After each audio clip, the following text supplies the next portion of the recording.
About 10 miles northeast of downtown Denver, a family stands at a fence and watches a herd of bison graze across open shortgrass prairie, the city skyline sitting faint and blue on the horizon behind them.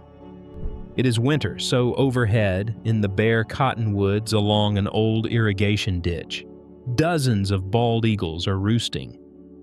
This is a national wildlife refuge. It is free, open from sunrise to sunset, home to more than 330 species of animals, and it is one of the largest urban wildlife refuges in the entire country. The ground that family is standing on was, within living memory, one of the most contaminated places in the United States.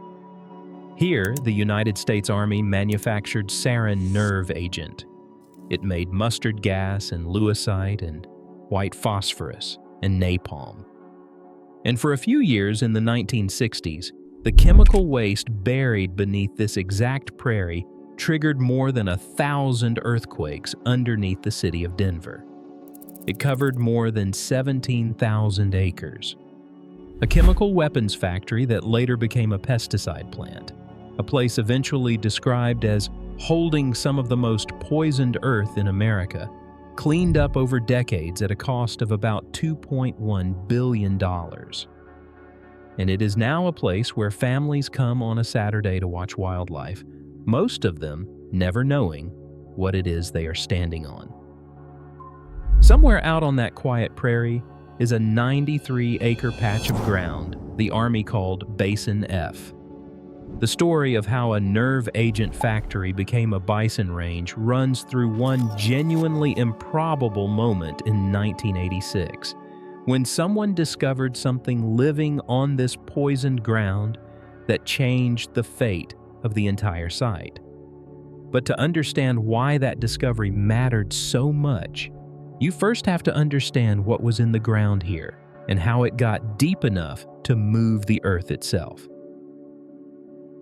After the attack on Pearl Harbor, the Army needed an inland location to manufacture chemical weapons, somewhere safely distant from either coast and any possible attack.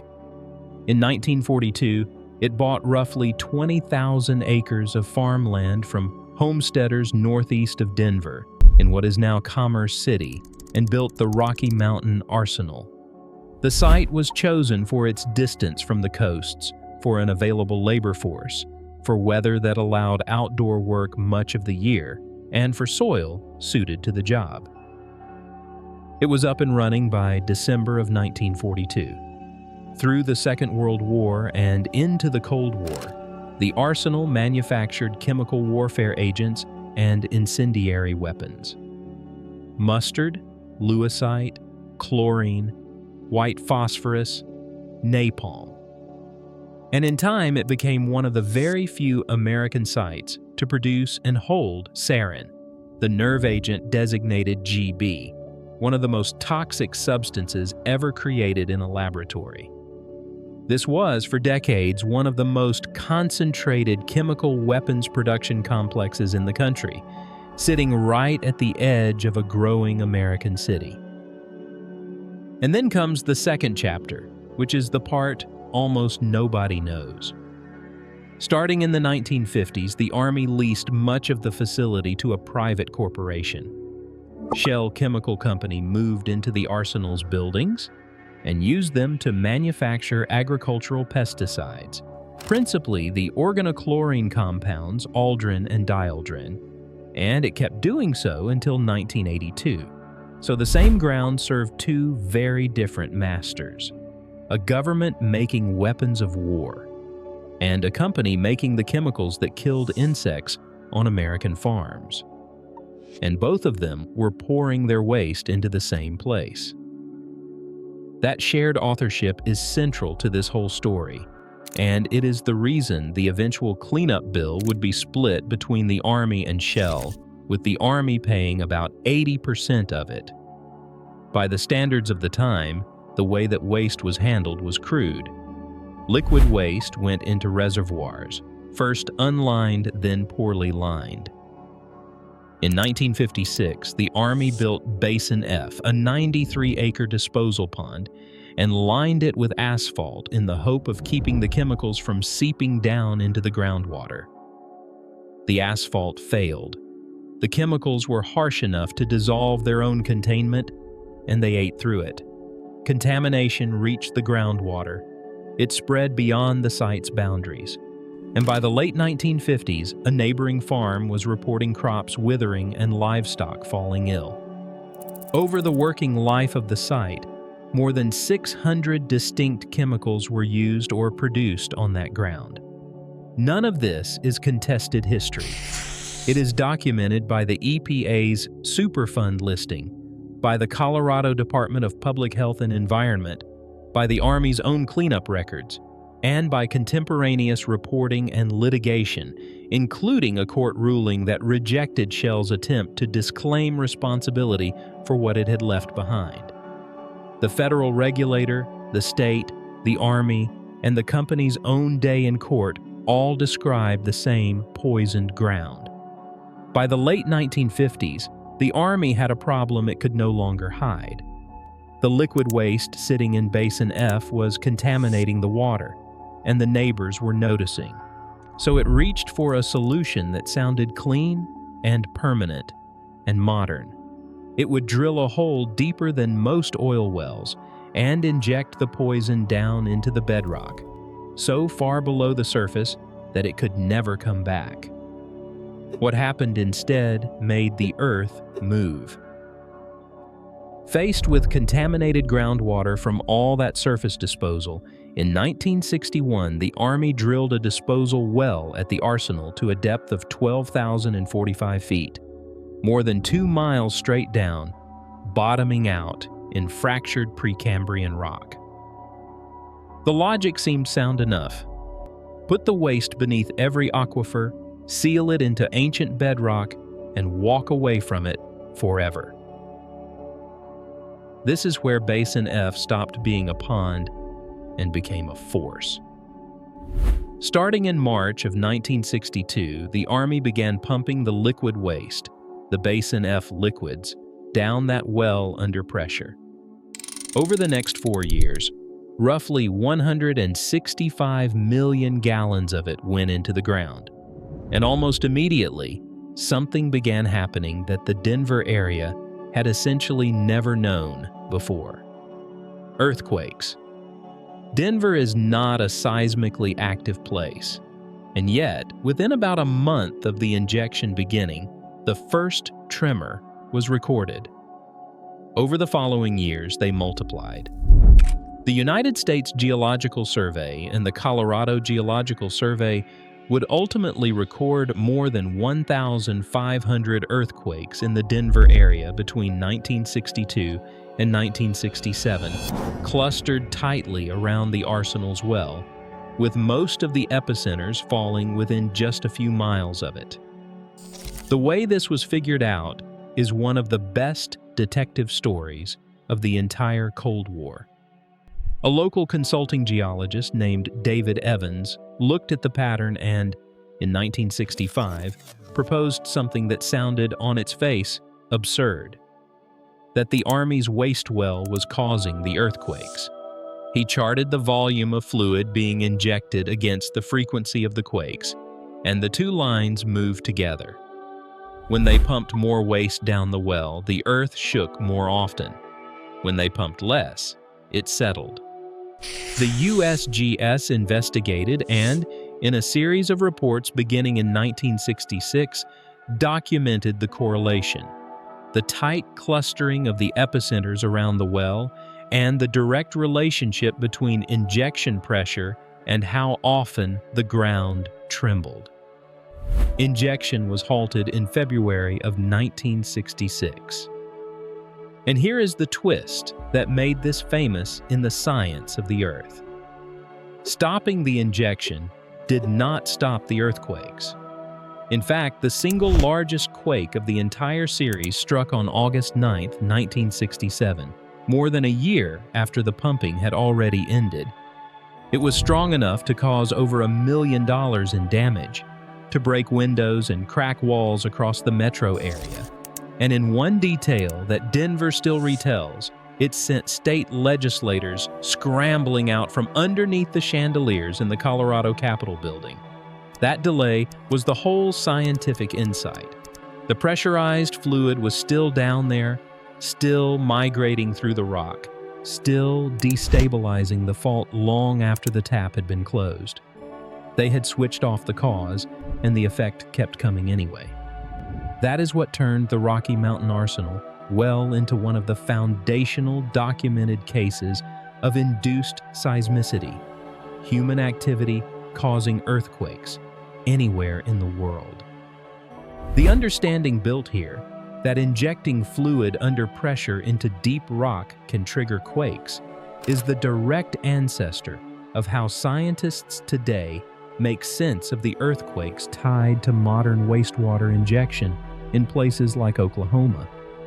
A poison disposal shortcut at a Denver weapons plant helped write the science of the man-made earthquake.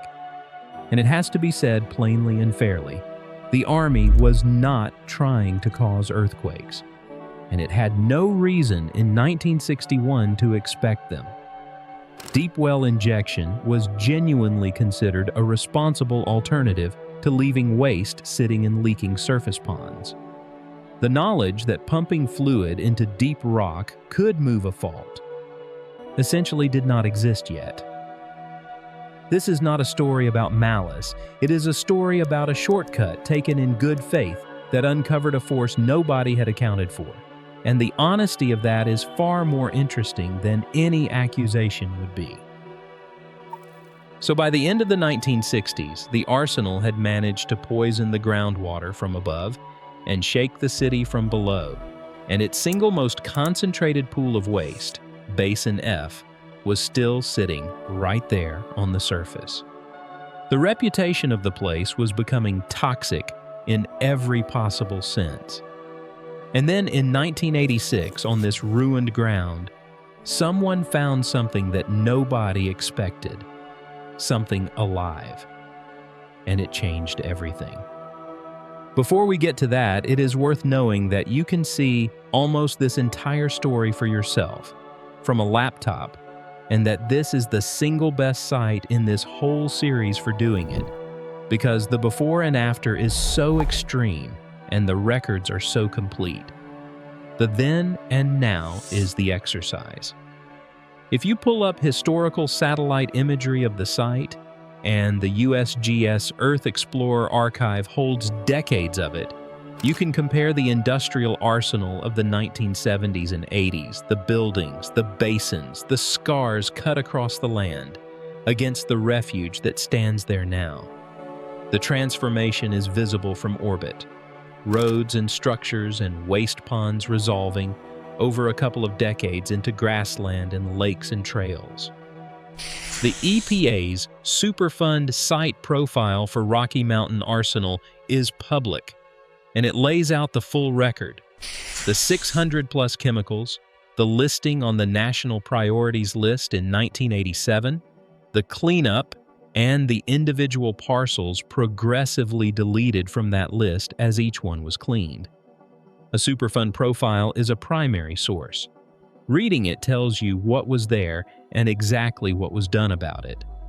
The U.S. Fish and Wildlife Service Refuge pages give you the present-day reality, the trails and the bison and the eagles and the opening hours, and importantly, the honest part, the areas that remain permanently restricted. And the USGS reports on the Denver earthquakes are public too, the authoritative record of the induced seismicity story, worth reading in the original rather than through anyone's summary. Here is the useful reframe. On the refuge map, you can find where Basin F used to be. Today, it is a quiet stretch of capped prairie that looks exactly like the prairie all around it, and it looks that way on purpose. The most contaminated 93 acres in this entire story were sealed, covered, and replanted so thoroughly that a visitor cannot tell them apart from anywhere else on the refuge. And whether that is the most reassuring fact about this place or the most unsettling one depends entirely on how much faith you put in a cap to hold what is underneath it. Both of those readings are honest. The record supports saying both out loud, which points at the mistake almost everyone makes with a place like this. People assume the story is the poison, the weapons, the earthquakes, the damage. But the genuinely surprising part of the Rocky Mountain arsenal is not what went wrong here. It is what came back, and what that recovery is quietly hiding in plain sight. Everyone who knows this site knows it is a refuge now. Far fewer people know why it became one, and the reason is almost impossible to believe. In 1986, on one of the most contaminated properties in America, wildlife biologists discovered a communal winter roost of bald eagles.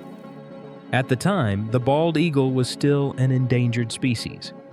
And the reason those eagles were there is the real key to this whole place. The contamination was concentrated in the center of the arsenal, but the site's enormous outer buffer zone had been fenced off and left essentially untouched for decades. While Denver's suburbs spread out and paved over the surrounding prairie, the arsenal's perimeter had become, purely by accident of secrecy and security, one of the last large stretches of intact grassland left on the Front Range.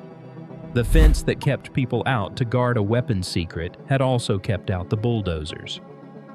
The poison, in the end, is what protected the prairie.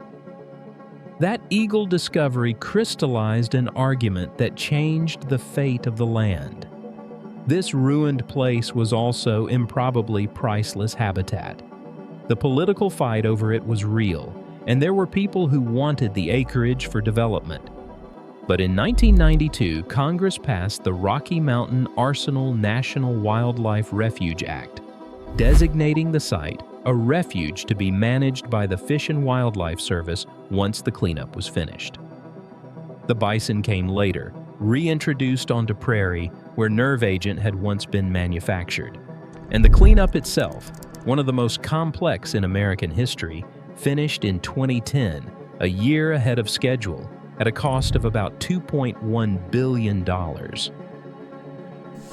But this is exactly where I am not going to let it turn into a simple, happy ending. Because the truth underneath is more complicated and more honest than that. The cleanup did not remove all the contamination. A great deal of it was contained rather than eliminated. It was capped in place under engineered covers, consolidated and sealed with groundwater treatment systems that the Army still operates to this day. Parts of the site remain permanently restricted. No residential development, no drilling of wells, no farming, no eating fish or game taken from certain areas. The refuge is genuinely safe for the people who visit it, and every regulator involved affirms that. And the contamination is genuinely still down there, beneath the caps, being monitored on a timeline with no real end. Both of those things are true at the same time. The bison graze on remediated land that sits above sealed waste. The eagles roost over a landscape that will have to be managed carefully forever. So what is Denver hiding that nobody talks about? Not a secret exactly, because none of this is classified, and the refuge tells a good deal of the story on its own signs. What is hidden is subtler and stranger than a secret. It is that one of the most beautiful conservation success stories in the country is built directly on top of one of its worst environmental disasters, and that the two are not separate chapters. They are the same ground. The refuge is not the place that came after the arsenal. It is the arsenal, capped, healed across the surface, and quietly maintained underneath. The eagles found it because the poison had kept everyone else away. And there is one final irony worth naming.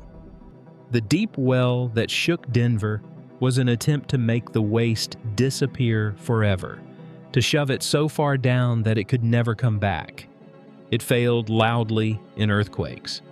The modern cleanup did something philosophically similar, but far humbler. It did not make the waste disappear either. It admitted that this kind of poison cannot all be removed, and it chose instead to contain it, cap it, watch it, and grow a living prairie on top of it. The lesson the arsenal taught twice, once through earthquakes and once through cleanup, is that you cannot actually make this kind of waste go away. You can only decide how honestly you are willing to live above it. The bison and the eagles are not proof that the poison is gone. They are proof of something harder and more useful than that. They are proof that a place can be poisoned and alive at the very same time. So come back to that family standing at the fence. They are not being fooled, and they are not in any danger. The refuge is real. The recovery is real.